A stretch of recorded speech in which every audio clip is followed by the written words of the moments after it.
Hi guys, welcome back with me again in this channel. So on today's tutorial, I'm gonna show you how you can create an aesthetic fade filter for your video in CapCut.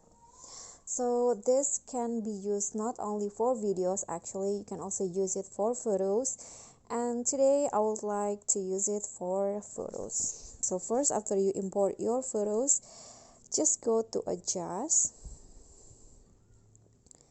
and follow what I did. So for the brightness, lower it to -13, contrast -23, saturation -29, and then lower the exposure to -50. Now for the sharpen, increase it to 100.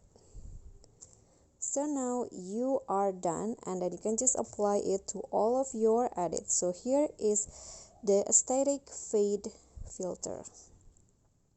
Okay everyone, so that's all from me. Thank you guys so much for watching. Don't forget to subscribe to this channel, like this video, comment, and also subscribe. Thank you.